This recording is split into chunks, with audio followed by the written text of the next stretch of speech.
Can we please have some turducken tonight? Come on, ma. Can we please have some turducken? Come on, pa. Can we please have some turducken tonight? Yeah, stop right in for TDI's infamously good turducken.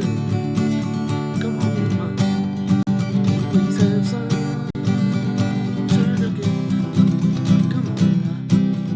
Can we please have some turducken tonight? Get it in slices, put it on your sandwich. Come on, ma.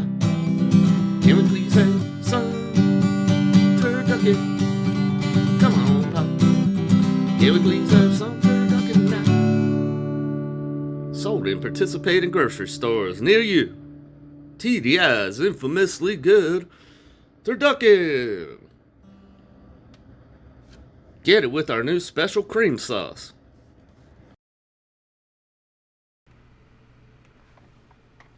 All right, everybody, how we doing today out there in Radio Land? Hope everybody's doing great. I'm your host, One Star Will, for episode 8 of the American Genius live stream here on our YouTube channel, newly formed. And today, I am here to stake my claim in the YouTube space by coming on this live stream and comparing IQs with all these lovely YouTube pundits out there online every day. We're going to talk about how IQ affects punditry and how punditry and news media affect folks in the lower IQ section of the American populace to do things that maybe not so smart. So, we're going to explore that today. And, you know, I just really want to thank Joe Rogan for making my life easier here. God doesn't know where he came from. And this is brought to you by none other than Alex Jones himself. Got to make myself small for this guy when he's in the room. So, I feel like these two are a perfect place to begin. You know, we have a brilliant comment here. God doesn't know where he came from. And we all watched Joe Rogan pre-Spotify before he really blew up. And from an IQ perspective, it's pretty safe to say that Joe Rogan was positioning himself above Alex Jones as somebody with sort of an average IQ who is curious about things that smart people know about. So he went out of his way to interview a bunch of geniuses, which he did. And it was a lot of interesting interviews. And, you know, you can see Joe Rogan try-harding to connect with the deeper concepts that he's being presented with. And because he was open-minded enough to smoke weed, and, you know, this is a great picture of him try-harding right here to understand. He doesn't have to try hard as Tucker Carlson, who tries real hard because his IQ is pretty low. So we're going to discuss that in fine detail, but for now we're going to talk about Joe Rogan and lead into Alex Jones. So personally, I named this live stream channel American Genius, so we could explore the yin and yang of American Genius together. And by triangulating that with some of my personal insights onto these things, as a person with, we'll kind of blanket it out as a person with an IQ of 130 and above, people who are in the know will know what that means. And here we have Joe Rogan, try-harding to understand concepts. Now, a lot of people will say that IQ doesn't matter, you know, and the truth is, nobody cares if you have a lower or high IQ as long as you're a nice person. If you're a good person, you can fall pretty much anywhere within the IQ spectrum, and, you know, we're all people here. Nobody's going to really care a lot. They're going to like you just the same. You know, being unlikable is not necessarily a trait of IQ. They are distinct in that way, although there might be an intersection in certain areas of the IQ spectrum, if not all of them. But they are distinct, and the problem becomes when, regardless of your IQ, you use what you think you know or believe to become a toxic asshole, for lack of a better way of describing it. Toxic a-hole. And, you know, levels of toxicity are a thing. And we can get into how it is that toxicity has permeated into politics here. And we're going to talk about all of those intersections for sure, because they are of meat. The topic of the thing is IQ, however. And Joe Rogan falls somewhere in the middle. In the smartest cities in America, the smartest states, the average IQ is 100, in varying degrees of 100. So, depending on your IQ, every 20 points of IQ that you are smarter than someone else in terms of IQ, then you are technically twice as smart as that person. So, let's say Joe Rogan falls somewhere between 100 and 110 IQ. I think that's a rough guesstimate that being someone of 130 IQ, I am smart enough to know and be able to casually observe over time as a 50-year-old man who's met hundreds of thousands of people in the music industry and hanging out in public and many different events over the years. Had a chance to have meaningful conversations over great music many times. It's a skill I've developed, is to look at someone and kind of just guess their IQ. I'm not trying to hurt their feelings, but I need to know who I'm interacting with. It doesn't affect how I talk to people too much necessarily, but when I'm trying to make people laugh, no matter what their IQ is, if I'm trying to make someone smile, I've found over the years that kind of going low IQ is where it's at. But for the average person, if you've got 130 IQ or higher, then you're at least twice and a half as smart as they are.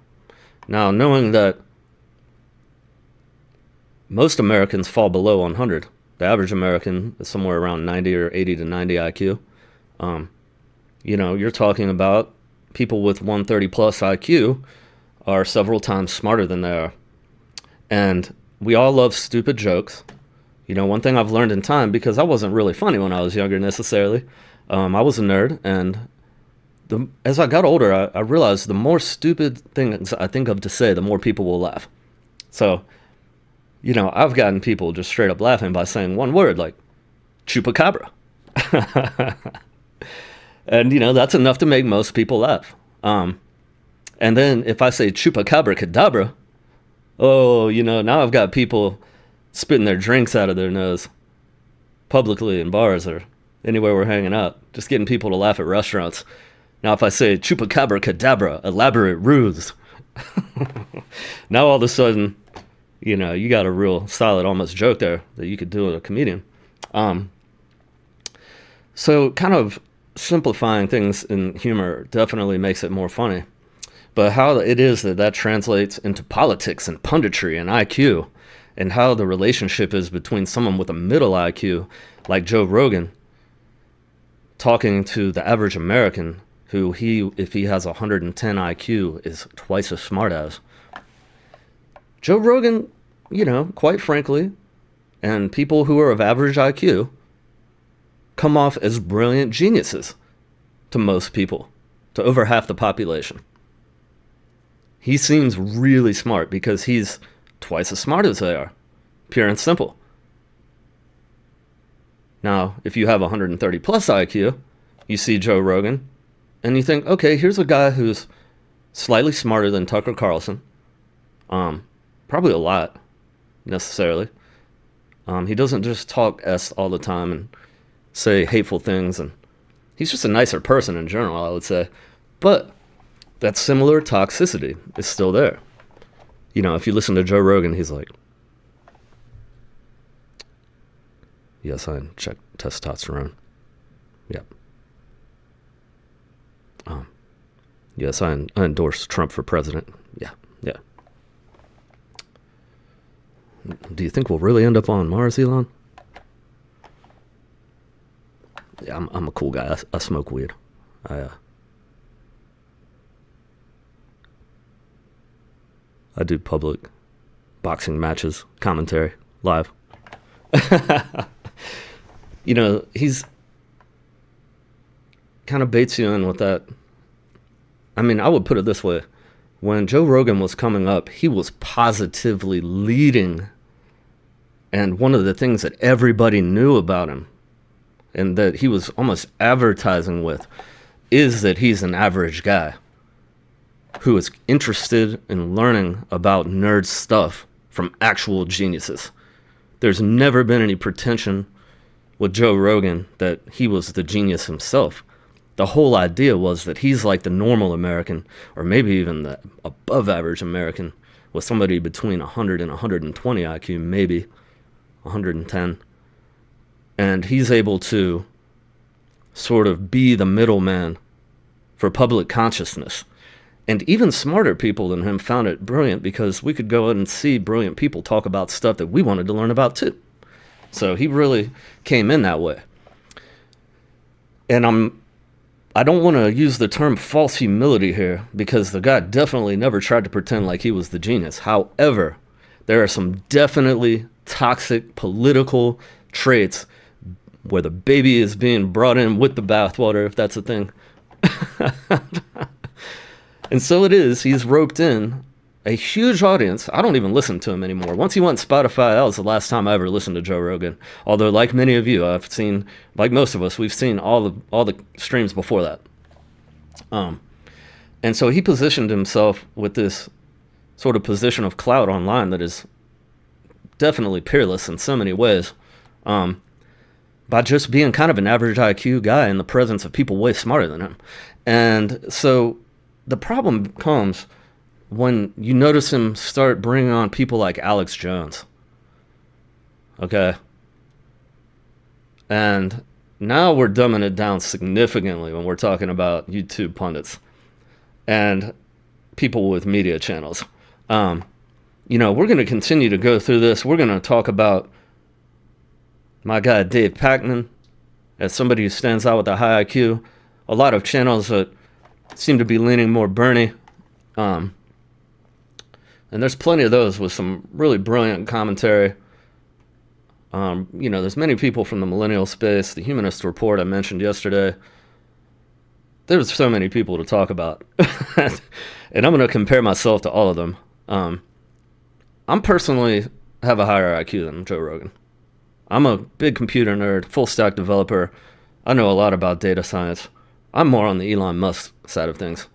Elon Musk is the world's richest person, so he's a very, very accomplished guy. He couldn't be.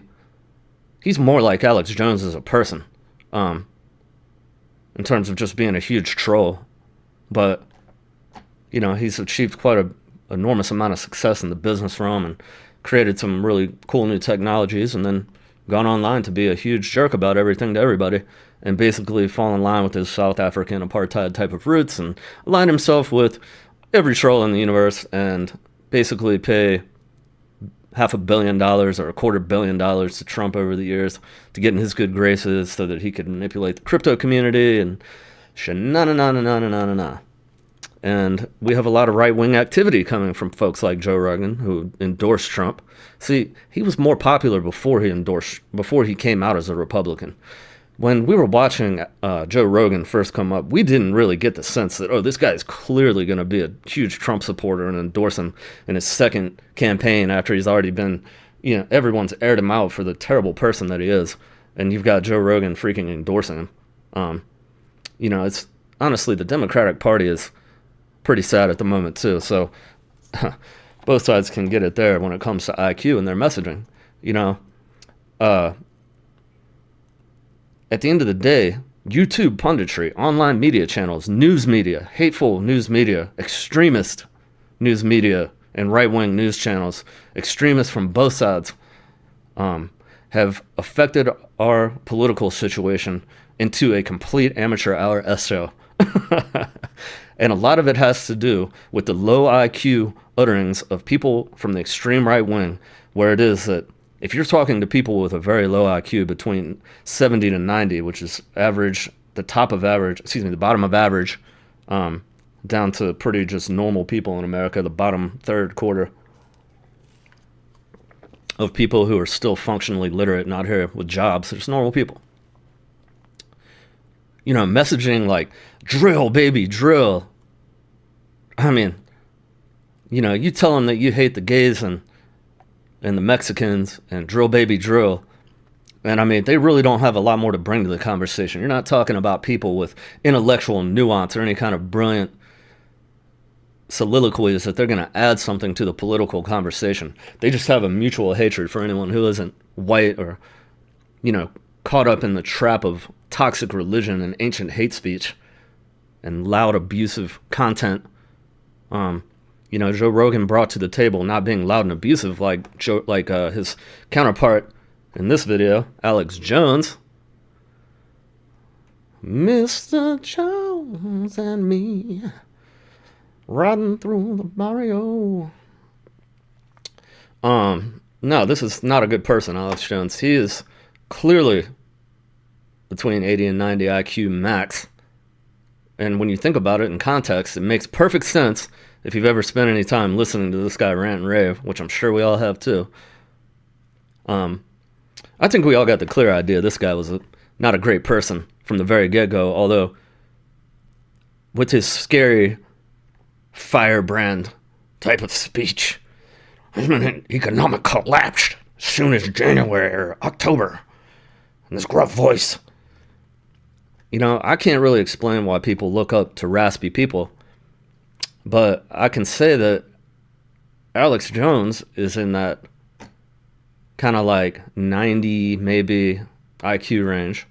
And so he thinks all this crazy stuff that really is not true. And he's at that level where he thinks that just because he thinks something and it makes sense to him, then it's true.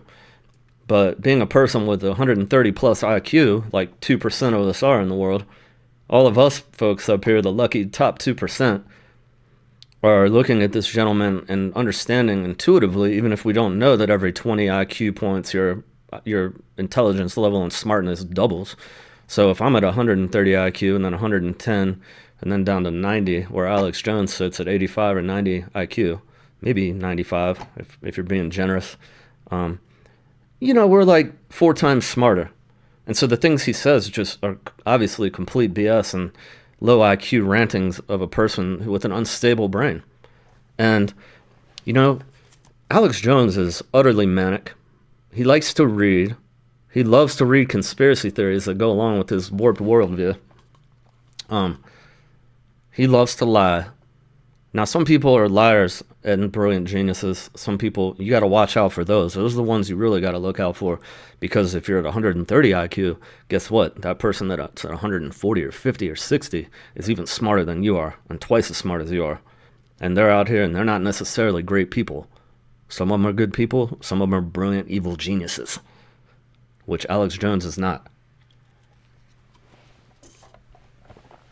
Now, the thing is that you got to watch out for dummies like this too, though, because the truth is that Alex Jones has dummied his way into being on stage with Trump and Giuliani on January 6th. And anybody who's listened to him for long enough knows that this gentleman was trying to start a civil war the whole time. Nobody's really sure why. But if anyone defines American traitor, it's surely Alex Jones. Now, that's just my opinion. He was on the stage at January 6th, and I was calling him a traitor and somebody trying to stoke a civil war at least 12 years ago, maybe more. And it was patently obvious to me because I'm a brilliant genius. So I can see things for what they are in advance. Whereas a lot of people see this as like some kind of chance to stir chaos.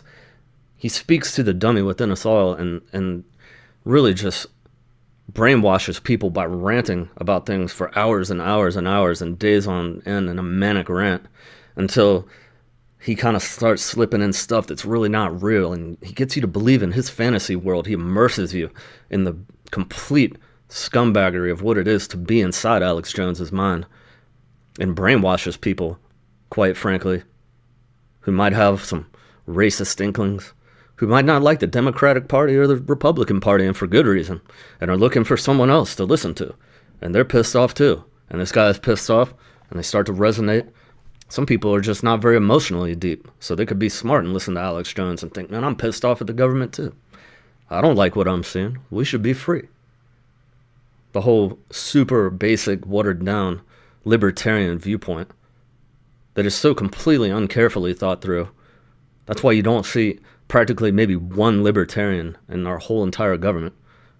because most people recognize libertarianism as just political laziness and the inability to come up with anything smart that could possibly ever do anything good for our society to make it better than what it is. They just want to hatefully rant for hours on end and blame other people and sort of clout chase themselves and, talk themselves into positions of like local prominence. A lot of libertarian politicians definitely do that, or even conversational prominence. You could just meet somebody at a bar and talk to them about politics, or meet somebody in real life and they'll tell you, I'm a libertarian. Okay. It looks appealing when you read the first paragraph on the libertarian.com. It's like, yeah, we all kind of feel that way to some extent. But when you really start to get into the inner workings of the libertarian political minds, you're running directly into Alex Jones. I mean, give me a break. Come on. You're talking about the people of Walmart who essentially want to clout chase their way into country clubs. They're Republicans who don't have enough money to be in country clubs, and they're mad and they're wondering why, and it's because they're not so super smart, but they're try-harding, but they, just work in professions that aren't going to get them to that level. They're not professional enough to make a lot of money to get into country clubs. It's some kind of profession that makes that kind of money. A ton of Republicans, the majority of, the top 10 states in America that have the most people on SNAP benefits are Republican-run states. That is a fact.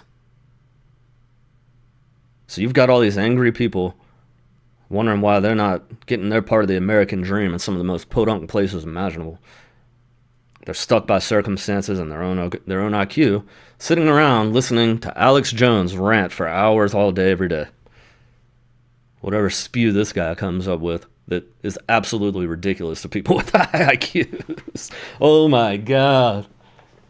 All right, so Alex Jones, top level, top tier, alleged scumbag, loses his whole entire media empire because all these criminal types, man, they want to see criminal activity. This guy's out here promoting just naked Civil War violence forever. And here he is on Joe Rogan's show, who is aligned with him politically in support of a federal candidate, Donald Trump. What can I say? So we're going to move quite right along here and give a little search for somebody a little higher IQ. Let's give a comparison. Somebody everyone should check out at least once. David Pakman.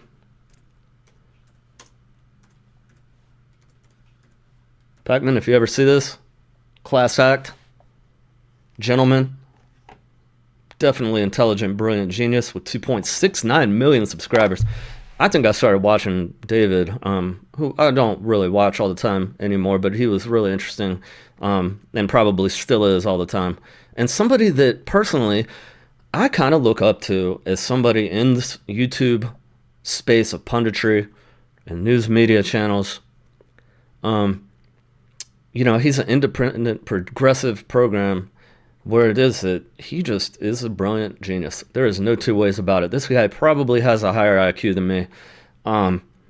He's definitely a very kind sort of gentleman, a lovely individual, for he's a jolly good fellow by all accounts, speaking some very reasonable and carefully thought out and rational, very nerdy commentary on what's going on in the political spectrum from day to day. And I have to salute Dave as a big influence and inspiration to me.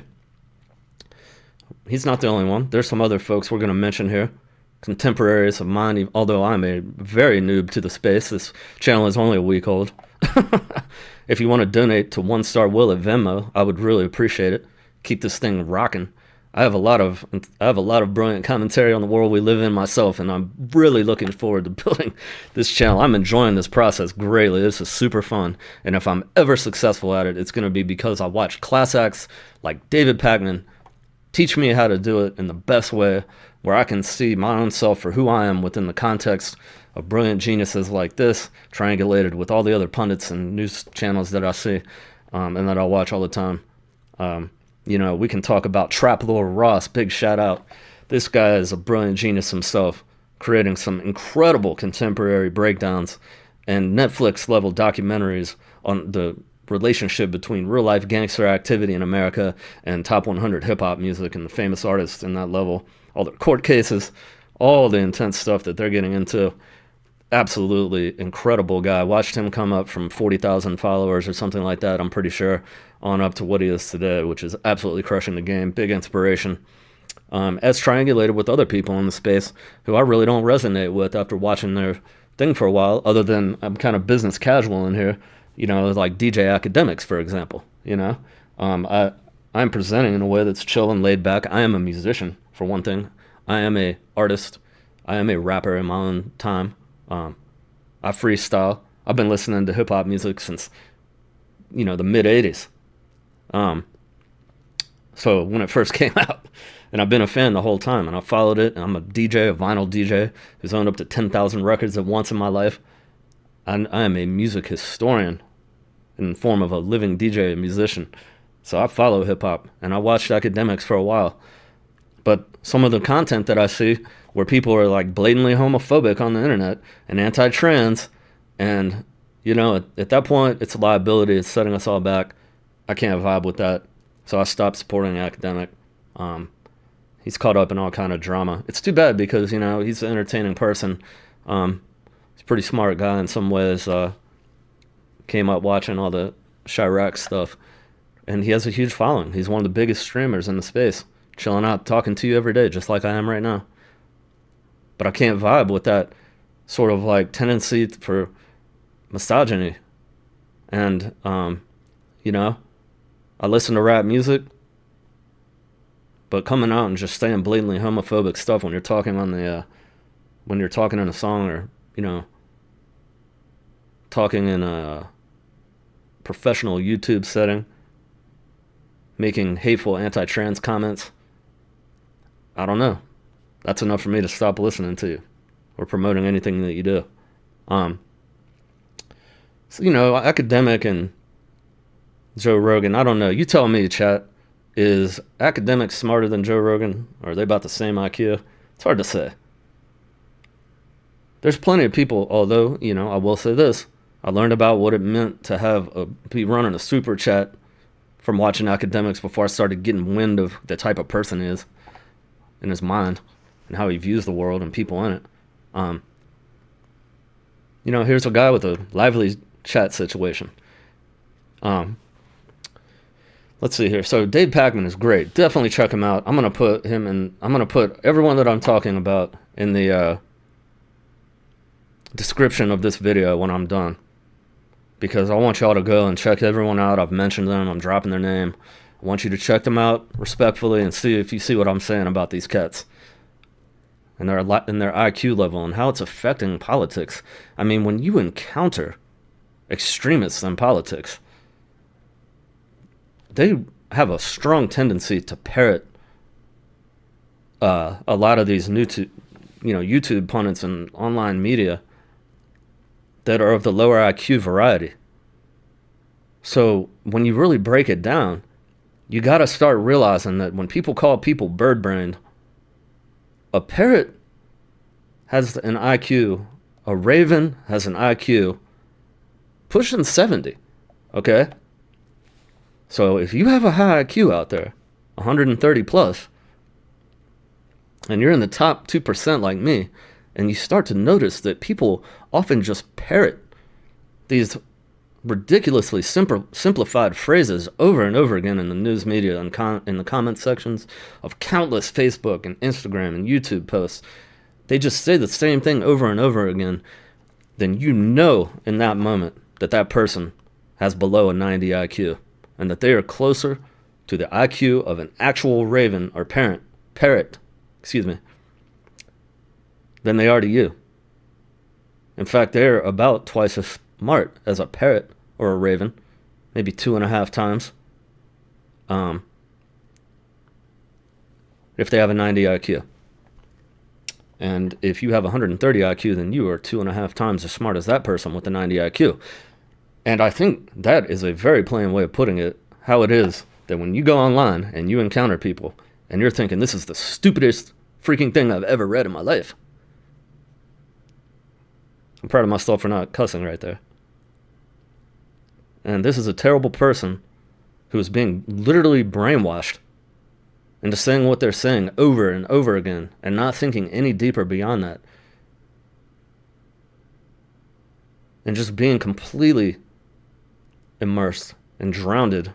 Their whole personality is drowned and gone to where now they become the walking minion of some average IQ at best, sort of manic, low IQ rant in the form of a person, versus the more reasoned perspective of a guy like Dave Pakman, who has probably got an IQ of 140, I would guess. If I had to guess, David Pakman comes in around 140. So he's like 3 times as smart as this cats I'm talking about. And it counts for a lot. And that's why I said that in the thing. So it is. If we want to connect to people who are lower IQ, well, there's a lot of noise. And politics is really sunk low to this most basest, it's oversimplified. We don't have to think about anything. We're just going to go along with this billionaire's idea. I mean, listen, Trump is not that smart. He's old. I'll give him that. He's experienced some things since he's gotten into politics, like being shot at, like the healthcare CEO, for one. That'll definitely change a person on a personal level deeply, no matter how crazy they are. Getting shot in the intersection of your cheek meat and ear flap and jaw gristle will do that to you.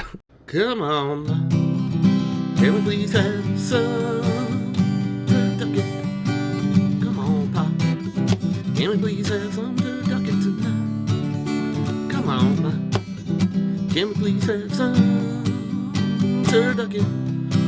Come on, Pop, can we please have some turducken tonight? Yeah, stop right in for TDI's infamously good turducken. Come on, Ma, please have some turducken. Come on, Ma, can we please have some turducken tonight? Get it in slices, put it on your sandwich. Come on, Ma, can we please have some turducken? Come on, Pop, can we please have some turducken tonight? Sold in participating grocery stores near you. TDI's infamously good turducken. Get it with our new special cream sauce.